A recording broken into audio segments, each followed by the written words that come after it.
There are not many steamboats left on the American rivers these days.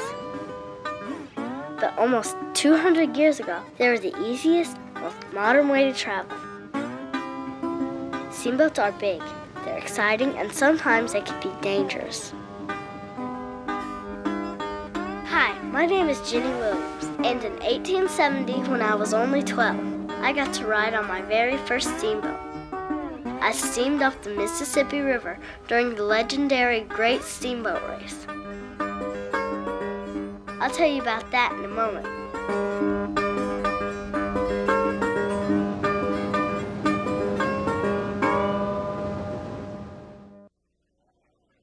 The story of steamboats begins in Pittsburgh, Pennsylvania in 1811, when an inventor by the name of Robert Fulton first decided to put one of his steam engines on a riverboat. He connected the engine to a paddle wheel. It was the first time a boat had been powered by a steam engine. Fulton named his boat New Orleans and hoped for the best. In the fall of 1811, the New Orleans steamed down the Ohio and Mississippi rivers to the city of New Orleans, completing the first successful steamboat journey.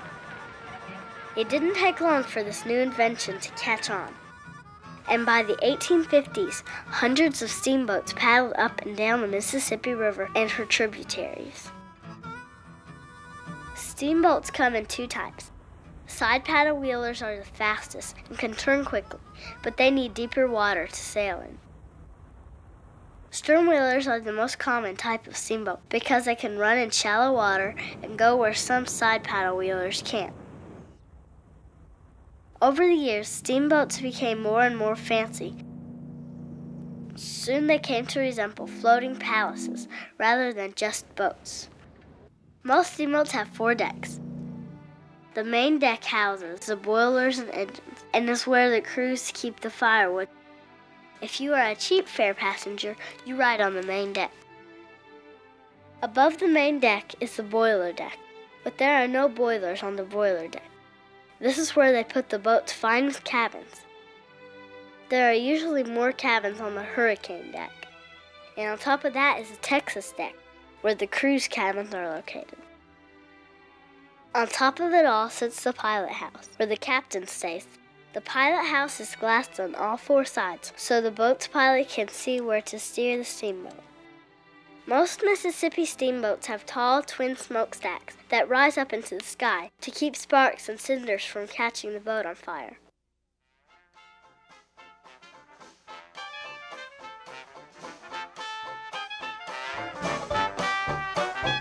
In the 1800s, steamboats were the most luxurious way to travel.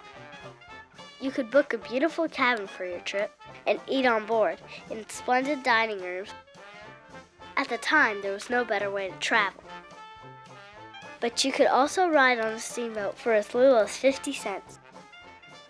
Deck passage allowed you to pick a spot on the deck, and you had to bring your own food and bedding if your journey was overnight. There were no bathrooms on board steamboats, so you had to go to the bathroom in the chamber pot. There were plenty of spittoons, however. At the time, the men always spit in one of the spittoons rather than make a mess on the deck. Steamboats were segregated. Ladies stayed in a special salon where men were not allowed, unless all the ladies agreed to invite him in. And the men had their own smoking lounge, where women were not allowed.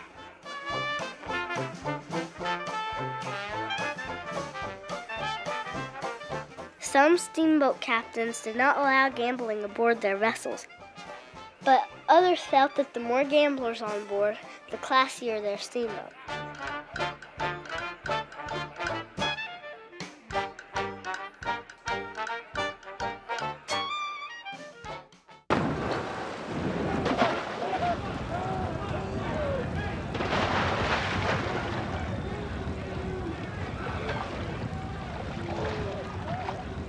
Early steamboats could be quite dangerous. The metal in their boilers was not very good, and they often exploded. Since steamboats were made almost entirely of wood, sparks from the smokestacks could start fires on board. If the pilot wasn't watching closely, a steamboat could hit a submerged tree trunk. Snags, as they are known, can rip a wooden hull apart and sink a boat. Fast currents could also smash boats into one another. And in the winter, if a steamboat got caught in an ice floe, it could easily be crushed.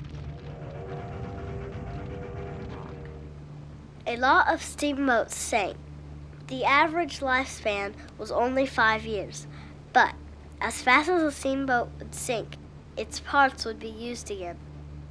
One steamboat engine was put on a series of boats for over 75 years. In the 1800s, cotton was the main crop in the South. Thousands of bales of cotton were exported to Europe to make clothes, and steamboats took that cotton from the plantation where it was grown down the Mississippi to New Orleans, where it was sent overseas. To make money, steamboats were designed to carry just as much cotton as they could. During the cotton season, passengers became second-class cargo. Crews stacked bales so high outside passenger cabins that passengers couldn't even see outside. The largest load of cotton ever recorded on a steamboat was carried by the Henry Frank in 1881. She arrived in New Orleans with 9,226 bales.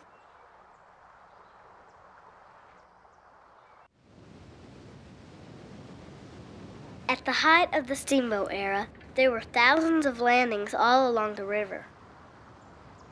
When a plantation owner wanted to ship his cotton, he would simply bring it to his landing.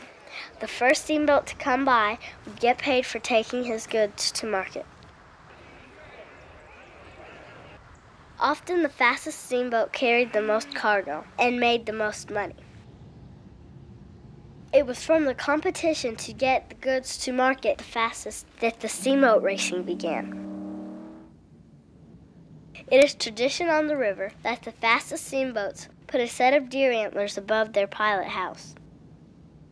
The most famous steamboat race in history took place in 1870. One day, Thomas P. Leathers, captain of the Natchez, was challenged by Captain John W. Cannon of the Robert E. Lee. Captain Cannon felt the Robert E. Lee was a faster steamboat than the Natchez. He wanted the Buckhorns to prove it. I was aboard the Robert E. Lee in 1870 when the famous steamboat race took place. The rules were simple.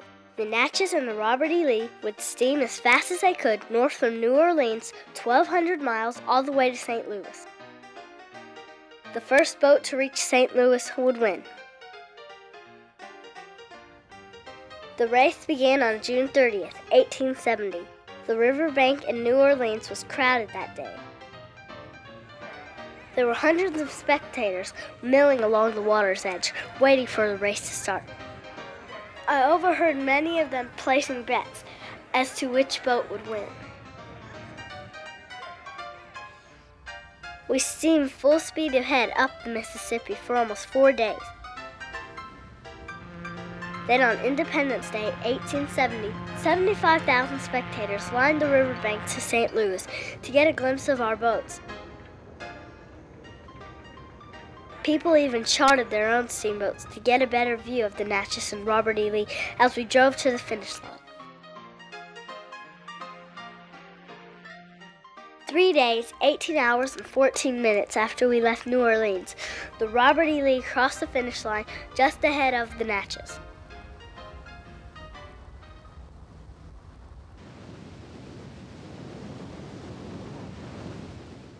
Captain Leathers would have to hand over his Buckhorns.